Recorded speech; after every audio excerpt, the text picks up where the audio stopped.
তো আমি আজকে দীর্ঘদিনের যে সমস্যা আমাদের কালাইন লারাং নদী, সেই লারাং নদীর উপর যেটা কালভার্ট, সেই কালভার্টের দুই পাশে আবর্জনা, বাজার ব্যবসায়ীরা আবর্জনা ফেলে যখন জল বন্ধ করে দেওয়া হয়, তখন আমাদের কেশাসরা বাজার থেকে শুরু করে নদীর পূর্ব পাড় দুমকর এবং পশ্চিম পাড়, নদীর দুই পাশের যে গরিব জনসাধারণ মানুষ, তাদের কাঁচা ঘর, এইগুলাতে বর্ষার সময় পাহাড়ি জলগুলা, জমা জলগুলা যখন নিষ্কাশন হতে পারেনি, তখন ওদের বাড়িতে ঢুকে যায়, ওদের ঘরে ঢুকে যায়। স্থিতি হিসাবে 2 দিন 3 দিন তাকে কেউ কোনো কর্ণপাত করেননি।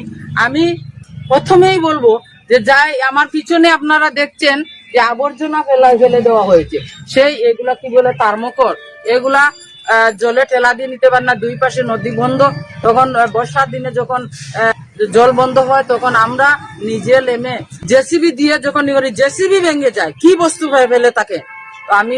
আমি প্রশাসনের কাছে এবং কাটিগড়া সার্কেল অফিসারের দৃষ্টি আকর্ষণ করে বলছি, এই শুকনার মৌসুমে যাতে আমাদের কালাইনের এই কালভার্টটা স্থায়ী সমাধান করেন এবং আবর্জনা মুক্ত করেন। এবং বাজারে কমিটি আছে কিনা জানি না, শুনেছি পেরালাল কমিটি আছে, কে কমিটি কে কি আছে জানিনি। তো বাজার ব্যবসায়ী যারা আছেন, ব্যবসায়ীরা যাতে এই নদীতে আবর্জনাগুলা না ফেলেন এবং সহযোগিতা করে যাতে আমাদের স্থায়ী সমাধান করে। যখন তো ফালাইলা আর যা লেত্রা আছে সারা কোনো পেশাব করোই আর ওদের জাবলা জমাইয়া এমনি গন্ধে রাস্তা বা মানুষ আইতে যেতে পারেন না। মাছর লেত্রা, ছাগলের বোর যেটা আছে সম্পূর্ণ নানি ফেলাই, গন্ধে এইখানে আর চলবার কোনো ক্ষমতা নাই। মানুষ নদীতে যাইতে না, মাছ দিতেও পারে না, প্রত্যেক ঘাটে মানুষ আদিয়ে দিতে পারে।